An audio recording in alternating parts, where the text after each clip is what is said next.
Two of Washington's top 3 targets to be head coach are off the board, but it's not time to panic yet. And we've got Kay Adams on this episode of Locked On Commanders, your daily podcast on the Washington Commanders, part of the Locked On Podcast Network, your team every day.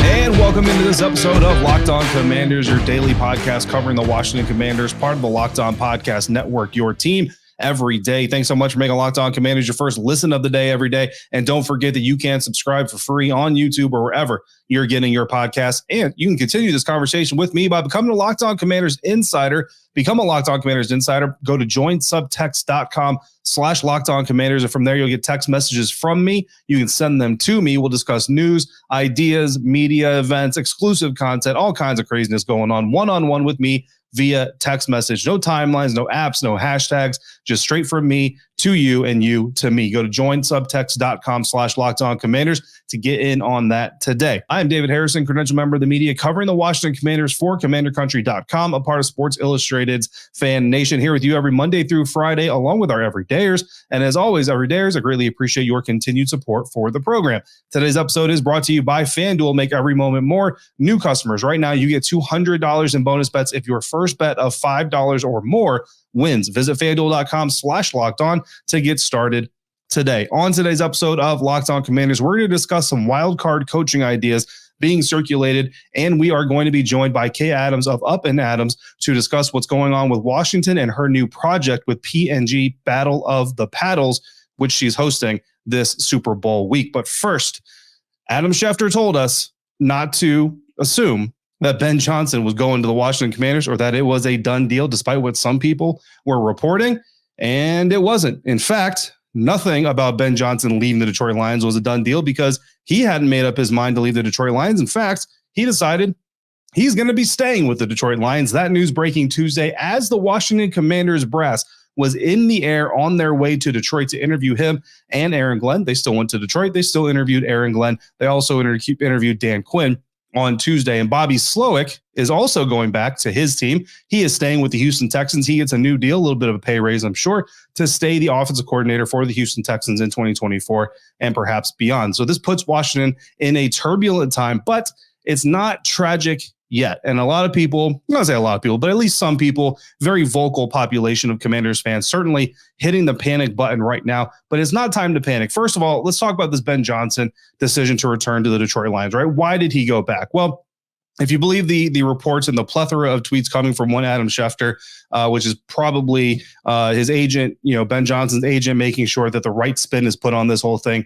It's about loyalty. It's about winning a Super Bowl, right? The Detroit Lions have put something together that a lot of people didn't expect them to put together, at least not to this extent, especially with quarterback Jared Goff. In fact, it wasn't that long ago that some people were starting to rumble. Maybe Dan Campbell's job security wasn't all that solid. Now, not only do they have one of the better teams in the NFC, they were arguably a couple of decisions away from going to the Super Bowl themselves, but they've got Jared Goff chants happening in the stadium. And I can tell you firsthand, getting to cover the Tampa Bay Buccaneers divisional round game against the Detroit Lions, that city is electric. They are in love with these Detroit Lions. They got Eminem in the stands on the TV screens, doing all of his stuff, flipping off San Francisco 49ers fans. It's just a generally good time in Detroit. And to be quite honest with you, a Super Bowl winning offensive coordinator is going to make a little bit more money than a non-Super Bowl winning offensive coordinator. And that kind of brings up the other part of this conversation, which could be money. There are also reports that Ben Johnson had a figure in mind that he wanted from whatever team hired him as a head coach. And the Washington Commanders, maybe the Seattle Seahawks, who knows if the Seattle Seahawks were ever truly in the running, I don't know. But whatever it is, the team or teams that Ben Johnson was willing to potentially join weren't willing to pay him what he was asking, what he felt like he was worth. And so that kind of killed the deal altogether. So Ben Johnson made the smart decision from a PR standpoint to pull out of the conversation versus go through the interviews and then have a team decide, no, we're not going to go with you. We're going to go a different way, which obviously hurts his standing just a little bit, at least in the public eye, right? He goes from being the slam dunk number one candidate and all this stuff. And then if everybody passes on you to hire other guys, well, now everybody starts to question why they thought you were the number one guy in the first place. So could it be about money? Sure. Could it be about loyalty? Certainly. Could it be about winning a Super Bowl? Absolutely. It could be about all three of those things. One of them or two of them, or it could be about none of them. Maybe he just doesn't like the color burgundy and said, you know what, I'm not going to work for you, but I also don't want to go to Seattle. I don't know what it is. At the end of the day, Ben Johnson made the best decision for him. He made the best decision for his family. And really, as any man or woman out there can do, that is the best you can do. So the fact that Washington was in the air has rubbed some people the wrong way. Say Ben Johnson should have told them this before they took off and all these other things. And certainly if you're in the air, right, prepping for interviews and you're on your way to Detroit to do this, certainly you probably feel that way.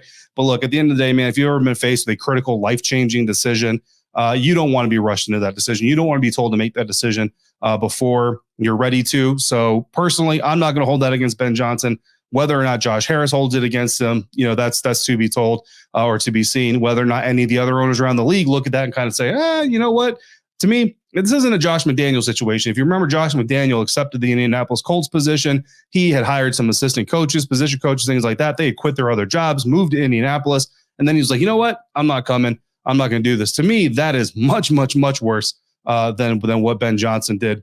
The Washington Commanders still landed in Detroit. They still interviewed Aaron Glenn, so they still got value out of the trip. They also interviewed Dan Quinn on Tuesday as well. So the Washington Commanders' current schedule of head coaching interviews is complete. They have all the information that they need to gather as of right now anyway, from what we know, and potentially could still make a decision. Now, as Ben Johnson came off the board, that really only left Houston Texans offensive coordinator Bobby Slowik as the lone remaining offensive-minded head coach candidate for the Washington Commanders to pursue. Well, not long after Ben Johnson decided he was returning to Detroit, Bobby Slowik inked a new deal with Houston Texans. I'm going to assume he got a very nice pay raise, and he will be staying the offensive coordinator of the Houston Texans. Not long after that, quarterback coach for the Houston Texans, Jerrod Johnson, also telling teams that had interviewed him for their open offensive coordinator positions that he would be staying in Houston. And to me, this reads of a couple of things. One, the ripple effect of the Houston Texans keeping both these coaches is, as the Washington Commanders are faced with most likely or almost assuredly having to hire a defensive-minded head coach, which personally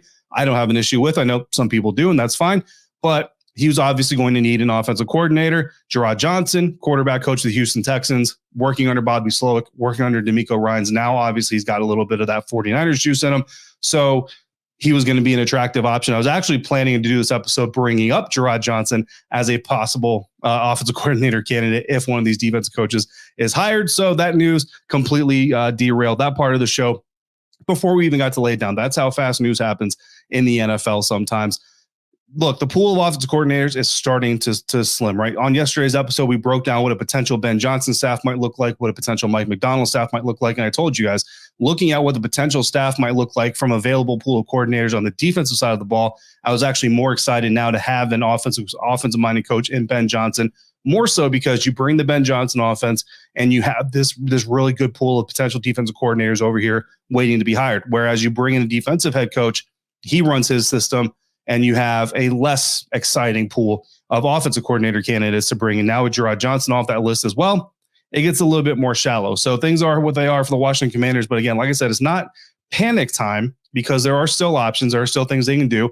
The remaining candidates that they've had these interviews with, these in-person interviews, Mike McDonald, who has been my number one. He's still my number one. And right now, I think he's pretty much everybody's number one after what's happened on Tuesday. Aaron Glenn, the Lions defensive coordinator, Anthony Weaver, Baltimore Ravens assistant head coach and defensive line coach, and then Dan Quinn, the Dallas Cowboys defensive coach, is my fourth candidate of those four guys.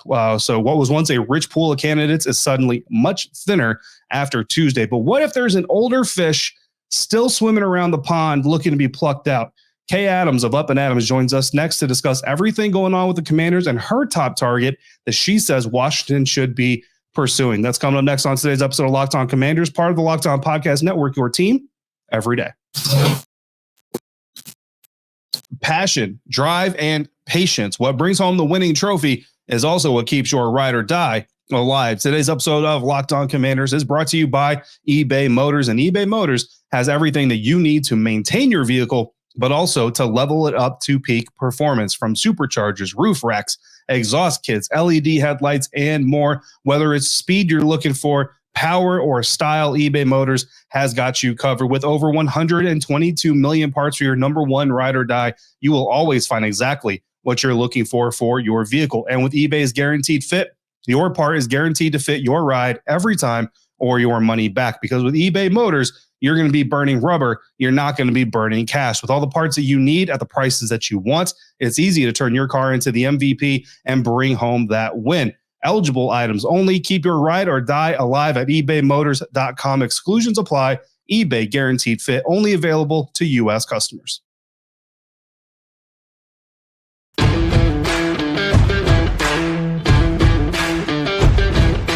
Thanks again for making Locked On Commanders your first listener, your first view today and every day, everydayers. Thanks for coming through on a regular basis like you do. Make sure you come back tomorrow. Today was supposed to be mailbag day.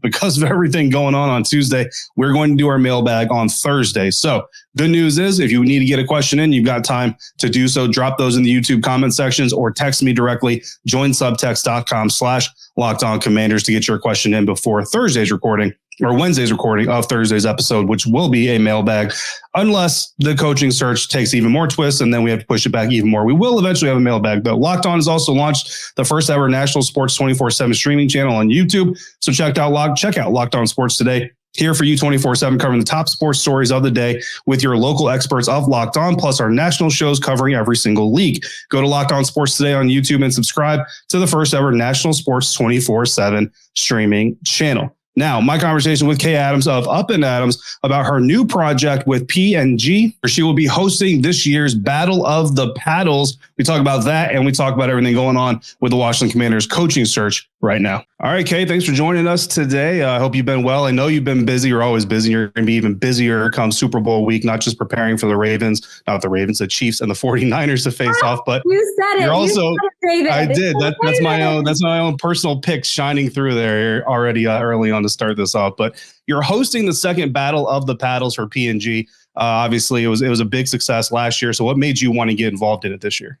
Last year I brought Up and Adams for the first time to Super Bowl, to Radio Row, and I had guys like Christian McCaffrey, Buda Baker stop by the show, and they were just like, we have this P&G table tennis thing tonight, and they were like weirdly trash talking each other, and there was a lot of like this going on, and I was like, what is happening? I want to be a part of this. And I have a great relationship with P&G. They have amazing brands, the ones we all know: Tide, Gillette, Head and Shoulders, Old Spice. Those are the official locker room products of the NFL. So all these guys use these products, and they're like part of our NFL family. So for them to put together a thing where they can trash talk each other and have bragging rights online for round two, yeah. I'm going to be there live hosting it. I'll be interviewing some of the players, and everybody can watch live, by the way. So it's February 7th. It starts at 8 p.m. Eastern, and it is on Overtime Season's YouTube page. So we're going to have some incredible overtime talent joining me as well. I cannot wait to work with them. Absolutely. So everyone can tune into that. It's going to be a really fun time. And I can attest to it. And being in the locker room, those guys love to compete, not just on the football field. Madden, 2K, I don't know, cornhole, beanbag toss, whatever people call it. Ping pong, obviously. Yeah, competition is always fun for these guys. Who are you most looking forward to seeing compete? Or if you had your dream matchup, if any two players, past or present, in fact, that you could see compete in this thing, who would you want to see out there? It's a great question. So we will have guys like Trevor Lawrence. That'll be so fun. Trent Taylor is playing, and he was incredible last year, like a whiz. So I can't wait to see if now everybody has him circled, he's the hunted. So we'll see how he does. I will say my favorite matchup so far is Saquon Barkley, because he's a crazy competitor, but he's more quiet, up against Jamal Williams, who's a crazy competitor, but he likes to talk and he's fun. And so two running backs sort of going at it. We'll see who has the advantage there, with two very different approaches and demeanors too, which I can't wait for. Yeah, I need to see if Jamal Williams get Saquon to chirp a little bit. Like you're right. He's a very reserved dude. So I want to see if Jamal, that'll be a really fun match. I think that's my job. I think my job is to go get, Saquon worked up. And I think I know. There you go. So while Las Vegas is hosting the P&G Battle of the Paddles for the Super Bowl, I'm busy covering the Washington Commanders and how they can get to this final week of the NFL season, maybe next year, the year after, however long this process is going to take. Part of that equation is obviously the head coaching hire that they're going to make soon, hopefully this week. On Tuesday, though, actually shortly before we met to talk, we learned that Ben Johnson is going to be returning to the Detroit Lions, presumably to pursue Super Bowl opportunities with the Lions. It got so close this year. Some people say it's about money. It could be about that. What do you make of the news that Ben Johnson is going back to the Lions? 2 years now, he's been a head coaching candidate and presumably going to get offered jobs, but he decides to return. Yeah, I think it says a lot about Dan Campbell. And I think Dan Campbell has a lot of gravitas. Do I think he called a perfect game? Did he make, a couple of controversial calls that were objectively not the right decision to make? Sure, I believe that. But the reason this team will compete and the reason this team will pick up next year, though they'll be hunted and have the target on their back, is because of him. Because for so long, the city of Detroit, this team, this franchise has needed that kind of a leader. It's been absent. It's the thing they've had. Stafford went ahead and won a Super Bowl. He won he did his thing. He had the best player in Megatron. You've had greatness at different positions, but you were never able to put it all together because the leadership has not been there with the timing. They have that. And so I think it says a lot about Dan Campbell. Retaining a staff is the hardest thing to do when you're successful and winning. It's look at the McVay tree. It's plucked each and every way and shaken down. Same thing with Shanahan's. This is just a testament to Dan Campbell and what they are not folding over and crying about losing, what they're building in Detroit. No, that's an amazing take. And I wonder too, I know some other people have wondered about this publicly. Could this be a start? Like, could Ben Johnson kind of be the trailblazer for coordinators opting to stay with teams? I mean, the ultimate goal here, Kay, right, is win a Super Bowl. That's everybody's goal, whether you're an equipment guy, whether you're the head coach, whether you're an assistant coach on the staff. Like, that's the objective from the beginning of the season to the end. And Ben Johnson deciding, we're really close. I want to stay here and try to win that ring, get that Lombardi for the city of Detroit before I go take my own personal opportunities. I mean, you mentioned Christian McCaffrey earlier. I don't know if he was the first, but I know he was one of the earlier ones to opt out of a bowl game to protect his draft status. Like, could Ben Johnson be setting a trail here that others will follow in the years? I would be surprised, but I think I don't think every NFL head coach is Dan Campbell. Mm-hmm. Yeah. I think every vibe is what's going on in Detroit. I think that what you're saying would take away from the special nature of what's happening and also go against human competitive nature of the guys who want to run the show. I think it's if you are dangled with the opportunity of taking a head coaching job, that is something that 9 out of 10 people are going to go for. So I'd be surprised if that became a trend. But in a beautiful world, being Tom Brady, taking less money so your team can build around a salary cap is a beautiful way to succeed. Yes. Yeah, absolutely. I think you make a good point there. I mean, Dave Canales, 1 year offensive coordinator for the Tampa Bay Buccaneers, decides to jump ship, take that job with the Carolina Panthers. Like you said, there's only 32 of those jobs, right? Even if there's coordinators that are better. I could name them. I won't. There's no point. But there's people who are better as coordinators than head coaches. But that doesn't mean you're not going to take the job if you offer it to them. Why wouldn't they take the job? Why wouldn't they want to fulfill their potential or have that top gig? It's about the leadership and the ownership and making that call.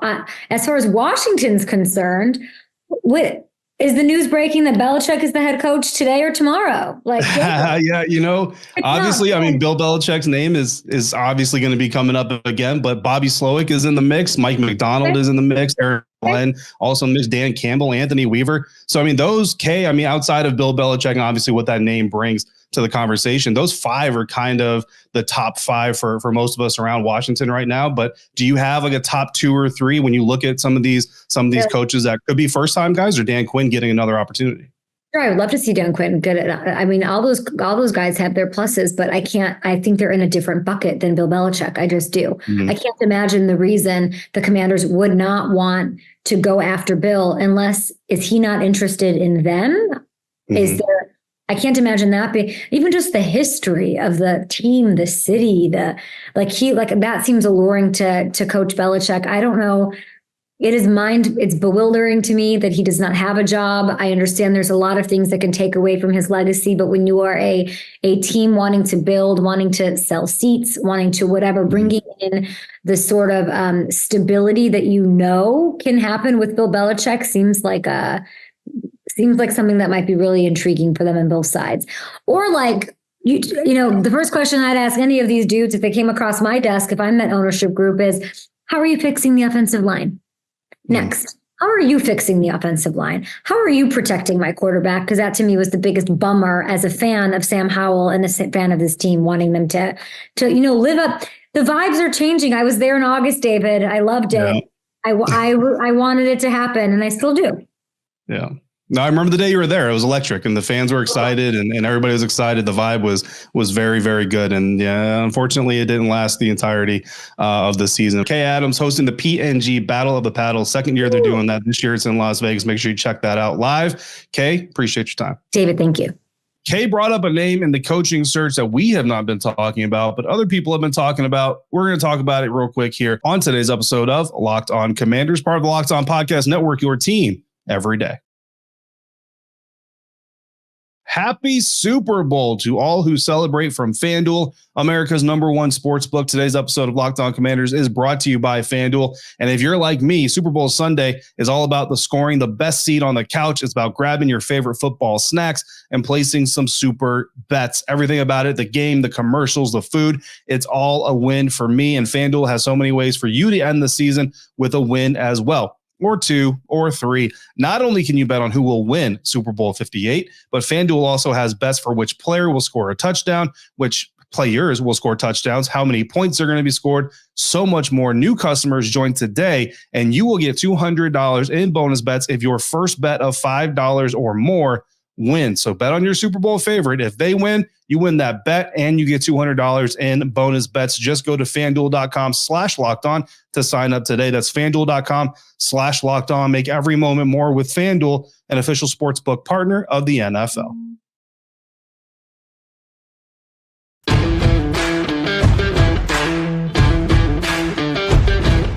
Wrapping up today's episode of Locked On Commanders. Again, big shout out to Kay Adams for joining us here on today's episode, talking all things Washington Commanders coaching searches. And she brought up a name that she's not the first to bring it up. She's not the only one to bring it up. She's not the last one that's going to bring it up. She brought up Bill Belichick, but Bill Belichick is not a guy that we've really talked about on this show. Why? Well, because up front, it's not happening. Like at the end of the day, the team has shown no interest in Bill Belichick. Nobody's had any wins of it coming out of the organization that's local to the organization or is plugged into the organization. So it's just not going to be a thing. Certainly makes sense to a certain extent. You can't argue with the history of wins and Super Bowls and all that stuff. But the impression, anyway, I can't speak for Bill, and I'm not plugged into his camp, so I can't tell you for sure. But the impression, anyways, that Bill Belichick wants the same amount of control he had in New England, which control of the roster, control of the draft, control of all that stuff. And Josh Harris very clearly is not into that method of doing things. He brought in Adam Peters, who comes from San Francisco, who has a history of working together as a unit. It's many minds working together, pulling in the same direction, not one mind doing everything and everybody else having to make good with whatever that one mind brings up. But the idea of a retread is not necessarily the worst thing in the world. And when you look at Dan Quinn, something that I want to talk about here to kind of end today's episode is, I get the retread thing. Believe me, I'm on board. I mean, Dan Quinn's my number 4 guy on the list out of 4. You know what I mean? So obviously, I'm not exactly, championing Dan Quinn here in this situation, but I do want to make something clear, just because, Dan is obviously a very effective coach. He's brought the Dallas Cowboys defense to life over the last couple of years.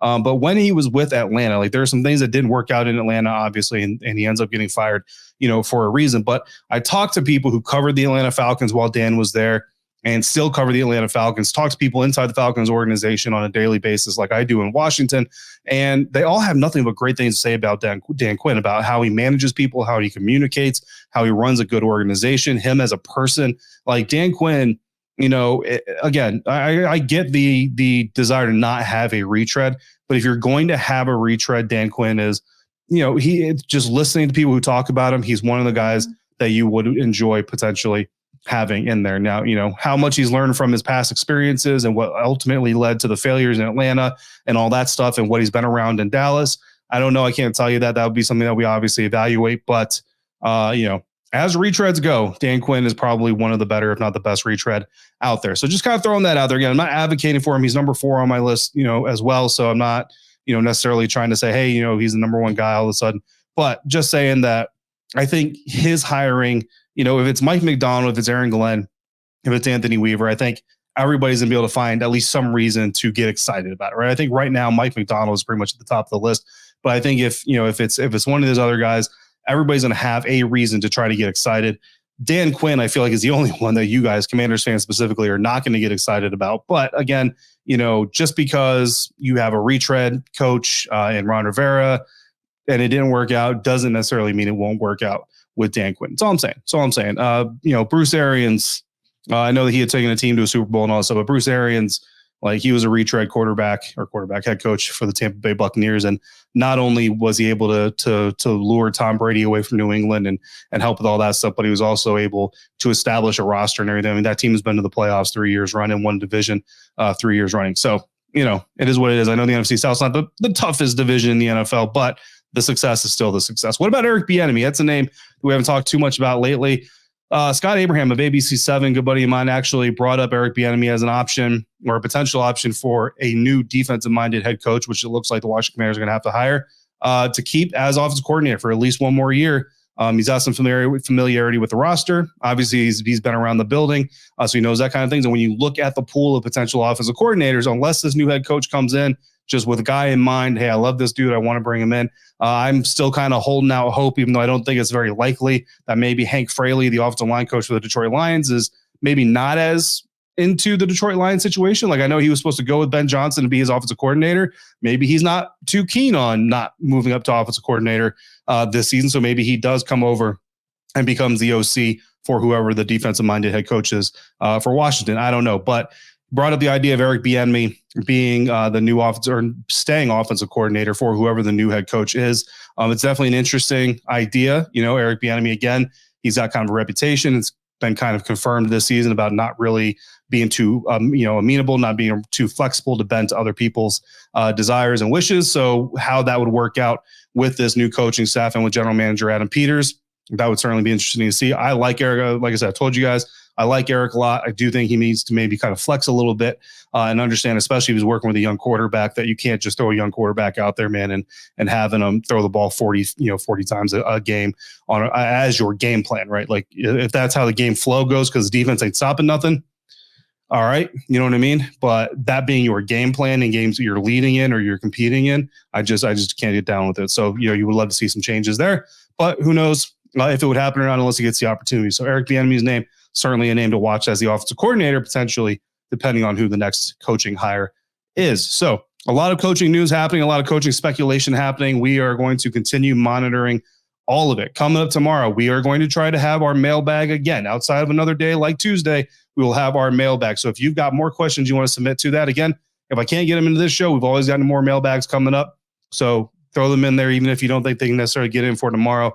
Drop them in the YouTube comment section or text me directly as a Lock Insider by going to joinsubtext.com/LockedOnCommanders. Got some new ones this week already. Appreciate the new ones for coming through and giving that a chance. Don't forget, Locked On has also launched the first ever national sports 24/7 streaming channel on YouTube. If you want to catch the rest of the Kay Adams interview that I had with her, catch Locked On NFL on Friday. She's talking Super Bowl with me over there. Until we speak again, thank you for making me a part of your day, part of your routine. And until the next episode, please be safe, be kind, and I'll see you next time for another episode of Locked On Commanders, part of the Locked On Podcast Network, your team every day.